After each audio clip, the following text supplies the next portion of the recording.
మహాగణాధిపతయే నమః. ఓం గురుభ్యో నమః. ఓం శ్రీమాత్రే నమః. పరమేశ్వర స్వరూపమైనటువంటి జ్యోతిష, వాస్తు మరియు ఇతర అనేకమైనటువంటి శాస్త్రములను మనకు అందించినటువంటి మహర్షులకి నమస్కారం. హయగ్రీవ హయగ్రీవ హయగ్రీవేతియో వదయత్తస్స నిస్సరతే వాణి జహ్నుకన్యా ప్రవాహవత్. అరుణాం కరుణాతరంగితాక్షీం ధృతపాశాంకుశపుష్పబాణచాపాం అనిమాదిభిరావృతాం మయూకైః అహమిత్యేవ విభావయే భవానీం. శ్రీమాత్రే నమః. ప్రేక్షకులకి లలితాంబిక అమ్మవారి యొక్క అనుగ్రహం పరిపూర్ణంగా కలగాలని మనస్ఫూర్తి కోరుకుంటూ మనం ఈరోజు విశ్వవసు నామ సంవత్సరం కొత్త సంవత్సరం ఉగాది నుంచి గ్రహాలు ఏం మారనున్నాయి, అదేవిధంగా మనం కొత్త సంవత్సరం అనగానే పంచాంగం తీసుకొని చూస్తాం. ఆదాయము, వ్యయము, రాజ్యపూజ్యము, అవమానము. అంటే మనకెంత ఈ సంవత్సరం ఆదాయం ఎంత ఉంది, ఫైనాన్షియల్గా గ్రోత్ ఎంత ఉంది, ఖర్చు ఎంత ఉంది, మనల్ని మెచ్చుకునే వాళ్ళు ఎంతమంది ఉన్నారు, ఇబ్బంది పెట్టే వాళ్ళు ఎంతమంది ఉన్నారు అనేటువంటి చూస్తాం. అయితే ఇందులో గ్రహాల యొక్క ప్రభావం ఎంత ఉంటుంది. ఒక్కొక్కసారి మనకు ఆదాయం బాగా కనిపిస్తుంది, ఒక్కోసారి బాగా లోలో కనిపిస్తుంది. అవమానించే వాళ్ళ సంఖ్య తక్కువగా ఉంటే ఒక్కోసారి ఎక్కువగా ఉంటుంది. మరి దీన్ని ఇలాగే అనుభవించాలా, దీనికి ఏదైనా మనం కొన్ని చిన్న చిన్న పరిహారాలు చేసుకొని కూడా, చాలా పరిహారాలు ఉంటాయి, అందులో నేను మీకు కొన్ని చెప్తాను, చేసుకుంటూ కూడా మనం దీని నుంచి అధిగమించవచ్చా అనేటువంటి విషయాలు తెలుసుకుంటూ, అదేవిధంగా ఈ సంవత్సరం మనకి మేజర్ ప్లానెట్స్ అయినటువంటి రాహుకేతువులు మనకి రాహు కుంభంలోకి, కేతు సింహంలోకి మార్పు చెందుతున్నారు. దీనివల్ల ఇది ఎప్పటి నుంచి, జూన్ నుంచి మారుతారు. ఈ శని భగవానుడు విశ్వవసు నామ సంవత్సరం రాగానే అంటే దాదాపుగా మార్చ్ ఎండింగ్లో మారిపోతాడు. అదేవిధంగా జూపిటర్ కూడా, అంటే గురుగ్రహం కూడా మే 15వ తేదీ నుంచి మారుతుంది. అయితే ఇప్పుడు వక్రించుకుంటూ వెనక్కి వచ్చిన కుజుడు తర్వాత నీచ పొంది ఉంటున్నాడు. కాబట్టి కొంచెం ఈ విశ్వవసు నామ సంవత్సరం వచ్చే వరకు కూడా కొంచెం ఈ గొడవలు కావచ్చు, తోకిసలాటలు కావచ్చు, కొంచెం ఇట్లాంటివి పెరుగుతూ ఉంటాయి. అయితే 12 లగ్నాల వారికి, లగ్నం తెలియని రాశి వారికి అసలు ఆదాయ వ్యయాలు, రాజ్యపు అవమానాలు ఎలా ఉన్నాయి అనేటువంటి విషయాలు చెప్తుంది నేనైనప్పటికీ కూడా చెప్పిస్తుంది సాక్షాత్ లలిత అమ్మవారిగా భావిస్తూ ఒక్కొక్క రాశి గురించి మనం తెలుసుకుందాం. కర్కాటక లగ్నము, కర్కాటక రాశి. కర్కాటకం వారికి కనుక చూసుకున్నట్లయితే విశ్వవసు నామ సంవత్సరంలో ఆదాయము, వ్యయము, రాజ్యపూజ్యం, అవమానం ఎలా ఉంది అని చెప్పి చూసుకున్నట్లయితే ఇక్కడ 8, 2, 7, 3గా ఉంది. అంటే ఆదాయం 8, వ్యయం 2. అంటే మంచి ఒక 2 లక్షలు వస్తే 8 లక్షలు, అంటే ఒక 8 లక్షలు వస్తే 2 లక్షలే ఖర్చు అవుతాయని చూపిస్తుంది. అంటే 8/2, ఆదాయం 8, వ్యయం 2. కాబట్టి నో నీడ్ టు వరీ. ఇక్కడ కూడా మీరు పెద్దగా ఇది అవ్వాల్సిన అవసరం లేదు. కాకపోతే ఇక్కడ ఇన్కమ్ ప్లేస్లోకి కేతువు వస్తున్నాడు కర్కాటకం వారికి. కాబట్టి మీరు జూన్ నుంచి ఎప్పుడైతే కేతువు మారుతున్నాడో మీరు తెలుసుకోవాల్సింది ఏంటంటే, జూన్ నుంచి మీరు మనీ మ్యాటర్స్ విషయంలో ఏ ధనం వచ్చినా, ఎవరికైనా మనీ ఇస్తున్నా, అప్పుగా ఇస్తున్నా లేదా అప్పుగా తీసుకుంటున్నా, లేకపోతే మీరు చేసిన వర్క్ రీత్యా ఏదైనా ధనం వచ్చినా జూన్ నుంచి ఖచ్చితంగా గణపతిని తలుచుకోండి మనీ చేతికి రాగానే ఎప్పుడు కూడా. అప్పుడు మీకు ఆ ధనం ఇంకొక రూపంలో ఇబ్బంది పడడం అనేటువంటిది ఉండదు. ఇది గుర్తుపెట్టుకోండి. అలాగే రాజ్యపు అవమానాలు కూడా 7, 3గా ఉంది. చాలా మంచి దీంట్లోనే ఉంది. అంటే 7 మెచ్చుకునే వాళ్ళు ఉంటే, 3 మీరు ఎప్పుడు ఎక్కడ మిస్టేక్ చేస్తే ఎత్తి చూపిద్దామనే వాళ్ళు ఉంటారు. కాబట్టి పర్లేదు, అది కూడా ఎక్కువగానే ఉంది. అయితే ఇక్కడ ఈ సంవత్సరం మేజర్ ప్లానెట్స్ మారడం వల్ల తీసుకోవాల్సిన ముఖ్యమైనటువంటి జాగ్రత్తలు ఏమిటి అని చూసుకున్నట్లయితే, సహజంగానే 12లోకి వెళ్తున్నాడు గురువు మే 15 నుంచి. సో 12లో గురువు అండి అని భయపడుతూ ఉంటారు. కానీ ఇక్కడ ఏంటంటే యాక్చువల్గా ఈ 12లో గురువు వెళ్ళినప్పుడు కలిగేటువంటి ఫలితాలు ఏమిటి అని చెప్పి చూసుకున్నట్లయితే, పర్టికులర్గా ఇక్కడ ఇది రుణ యోగాన్ని ఇస్తూ ఉంటుంది. అంటే రుణాలు లభించడము, కాస్త ఇన్వెస్ట్మెంట్స్ విషయంలో కాస్త చూసి ఇన్వెస్ట్మెంట్ చేయాలి. కాకపోతే కొంచెం ఎక్కువ ఇన్వెస్ట్మెంట్స్ చేస్తూ ఉంటారు. అదేవిధంగా ఈ వేరే దేశాలకి చదువు కోసం, ఉన్నత విద్యల కోసం వేరే ఇతర దేశాలకి వెళ్ళడము, ఇటువంటివి కాస్త ఎక్కువగా ఉంటూ ఉంటాయి. ఇది కొంచెం చూసుకోవాలి. బట్ ఏదైనా ఉన్నత విద్యకి సహకరిస్తుంది ఈ గురువు. అదేవిధంగా కాస్త మొదటి 2-3 నెలలు కుజుడు లగ్నంలో ఉన్నందుకు వర్క్ స్ట్రెస్ అనేది పెరుగుతూ ఉంటుంది కర్కాటకం వారికి చూసుకున్నట్లయితే. గతంలో జరిగిన మిస్కమ్యూనికేషన్స్ జూన్ నుంచి తగ్గుతాయి కూడా చెప్పాలంటే. అలాగే మరొక విషయం ఏంటంటే, ఈ ప్రాపర్టీస్ ఏదైనా తీసుకునేటప్పుడు కాస్త చూసుకొని తీసుకోండి. ప్రాపర్టీ రిలేటెడ్ సంబంధించిన విషయంలో, ప్రాపర్టీ విషయంలోని, సంతాన సంబంధించిన విషయంలోని కొంచెం జాగ్రత్త వహిస్తూ ఉండాలి. అదేవిధంగా రెండవ వివాహం కోసం చేసే ప్రయత్నం అయితే ఫలిస్తుంది. ఇష్టపడిన వారిని వివాహం చేసుకోవాలనేటువంటి ప్రయత్నం కూడా మీకు ఇక్కడ ఫలిస్తుంది. ఇప్పుడు ఉండేటువంటి ప్లానటరీ పొజిషన్ ఈ సంవత్సరం, ముఖ్యంగా విశ్వవసునామ సంవత్సరంలో. అలాగే మీకు ఇప్పుడు ఈ కర్కాటకం వారికి 2లో ఉండే కేతువు యొక్క ప్రభావం తగ్గాలి అని అనుకుంటే ఓం గం గణాధిపతయే నమః లేదా ఓం సంపత్కరీ సమారూఢ సింధుర వ్రజ సేవితాయే నమః అని చేస్తూ ఉండండి. సహజంగానే కర్కాటకం వారికి అంటే మీకు అష్టమ శని పోతుంది ఈ సంవత్సరం నుంచి.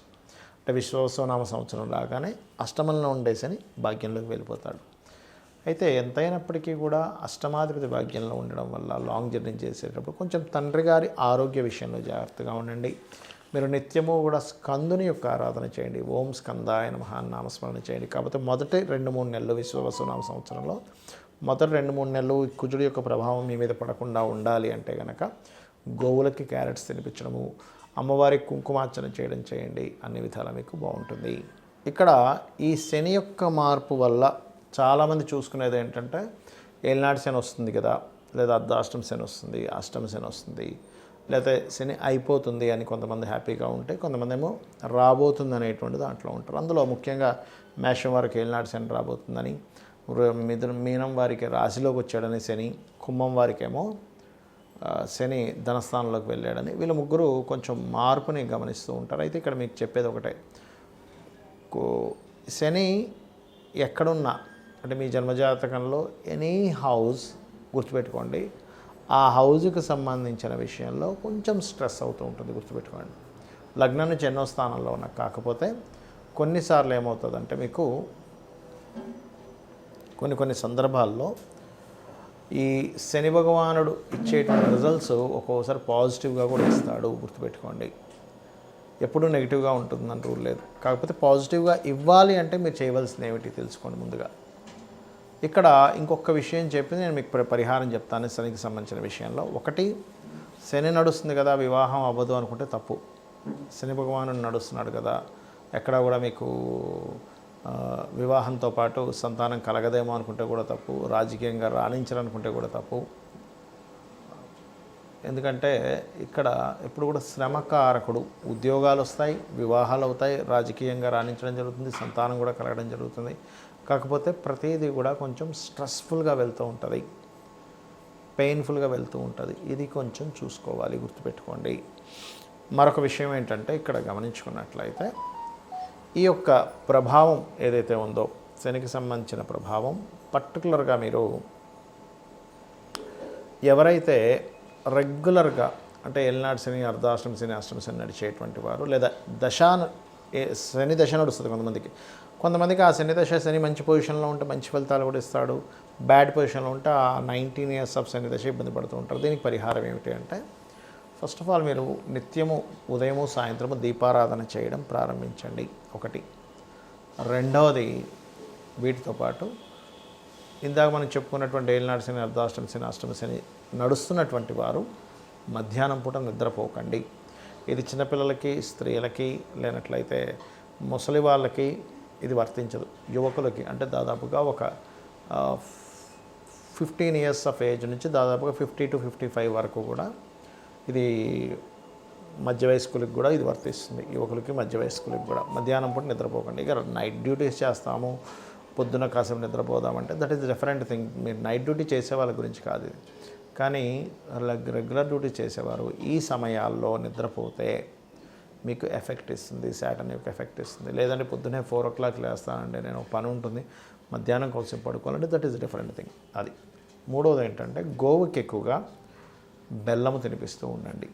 మీరు ఎంత గోవులకు బెల్లం తినిపిస్తూ ఉంటే శని ప్రభావం అంత తగ్గుతుంది. మరొకటి, దగ్గరలో శివాలయం ఏదైనా ఉన్నట్లయితే నూనెని చక్కగా దీపారాధనకు వాడేటువంటి నూనెని తీసుకొని వెళ్ళి శివుడికి అక్కడ దీపారాధనకి వాడుకోమని ఇవ్వండి. ఇది మెయిన్గా గుర్తుపెట్టుకోండి. దీంతోపాటు మరి కొంతమందికి కాలసర్ప దోషం ఉంది కదండి నాకు అంటూ ఉంటారు. కానీ ఈ మధ్య నేను చూస్తున్నాను కదా చాలామందికి వాళ్ళు కాలసర్ప దోషం ఉందని నాకు చూపిస్తారు. తిరగల్సిన రోజు కాలసర్ప దోషం ఉండదు. ఒకటే గుర్తుపెట్టుకోండి, కాలసర్ప దోషము ఎవరికి చూడమని చెప్పారంటే జన్మజాతకానికి చూడమని చెప్పలే అసలు. మీకు ఒకవేళ అంతగా కాలసర్ప దోషం వల్ల ఇబ్బంది పడుతున్నాను అని అనుకుంటే కాళహస్తికి వెళ్ళిరండి, ఈశ్వరానుగ్రహంతో ఆ దోషం తగ్గిపోతుంది. ఒకటి, ప్రపంచ దేశాలకి ఏం జరుగుతాయి, అసలు దేశంలో కరువు వస్తుందా, సునామీ వస్తుందా, ఒక జబ్బు వస్తుందా, యుద్ధం వస్తుందని చెప్పడానికి కాలసర్ప దోషం వాడమని చెప్పారు. అయితే ఇక్కడ మీకు మీరుగా చూసుకోవడానికి కాలసర్ప దోషం ఎప్పుడు కూడా, ఇప్పుడు ఉదాహరణకి రాహువు కేతు ఇలా సమసప్తకాల్లో ఉంటారు కదా, ఈ సమసప్తకాల్లో రాహుకేతువులు ఉన్నప్పుడు అంటే ఎక్కడున్నా కూడా మేషం నుంచి మీనం వరకు రాహు ఎక్కడున్నా కేతు ఎక్కడున్నా కూడా ఇలాగే 1/7 యాక్సెస్లోనే ఉంటారు వీళ్ళు. అంటే ఇక్కడ కానీ ఇలా కానీ లేకపోతే ఇలా, అంటే దాదాపుగా ఇలా కానీ మొత్తం మీద ఆ రకంగా ఉన్నప్పుడు ఈ రాహుకేతువులకి మొత్తం ఒకవైపు గ్రహాలన్నీ, అంటే రాహు నుంచి కేతు వరకు మొదలు పెట్టుకుంటే ఇలాగ అన్ని గ్రహాలు వచ్చేసాయి, లేకపోతే ఒక దగ్గర అన్నీ కూడి ఉండిపోయాయి, ఒకవైపు ఏ గ్రహం కూడా లేదు, దాన్ని కాలసర్ప దోషము అంటారు. సింగిల్ గ్రహం బయట ఉన్నా అది క్యాన్సిల్ అవుతుంది, గుర్తుపెట్టుకోండి. ఇది దోషం. అంతేగాని చాలామంది ఏం చేస్తున్నారు, ఏమంటే నాకు ఉందంట అని చెప్పారని చూస్తే 2 గ్రహాలు, ఒక గ్రహం బయట ఉంటుంది, మిగతా గ్రహాలు అక్కడ ఉంటాయి. అది కాదు. సో ఫస్ట్ అది తెలుసుకోండి. అలాగే ఒకవేళ ఉన్నా కూడా కొంపలు మునిగిపోయేది ఏం లేదు. పెద్ద పెద్ద వాళ్ళకి 140 మంది ప్రెసిడెంట్లకు ఉంది కాలసర్ప దోషం. మరి వాళ్ళందరూ దేశాలను నేలట్లేదా? మెగాస్టార్ చిరంజీవి గారికి కూడా కాలసర్ప దోషం ఉంది. అంత మాత్రం చేత ఆయన ఏమి ఎందుకు పనికి రాకుండా ఏం పోలేదు కదా, గొప్ప వ్యక్తి అయ్యాడు. కాబట్టి వాటిని మీరు పట్టించుకోకండి దయచేసి. దశేం నడుస్తుంది, మీరు ఏ ప్రయత్నం చేస్తున్నారు, దానికి సంబంధించిన స్పెసిఫిక్గా అదేంటి, అదేం ప్రయత్నం చేస్తున్నారు, ఏ బిజినెస్లోకి వెళ్తున్నారు, మీరు చేసే ప్రయత్నానికి ప్లాంటరీ పొజిషన్స్ గోచారం కానీ మహాదశ లేదా అంతర్దశలు కానీ ఎంతవరకు సపోర్ట్ చేస్తున్నాయి, సపోర్ట్ చేయట్లేదు, మీకు అది యోగం ఉందా లేదా. యోగం ఉన్నప్పుడు ట్రై చేయడం వేరు, యోగం లేనప్పుడు ట్రై చేయడం వేరు. అంటే ఉదాహరణకి తిరుపతికి వెళ్తున్నాం, అసలు ఆ రూట్లో తిరుపతి ఉంటే కదా మీరు వెళ్ళి ప్రయాణం చేసినా సరే మీరు ఆ తిరుపతికి వెళ్ళేది, అసలు ఆ రూట్లో తిరుపతే లేదు, ఎంత దూరం అని ప్రయాణిస్తారు, దాన్నే యోగం అంటారు. ఆ రూట్లో తిరుపతి ఉంటే కాదండి ఇంకొంచెం దూరం వెళ్తే రీచ్ అవుతామని చెప్పుకోవచ్చు, అసలు లేదు, పరిస్థితి ఏంటి.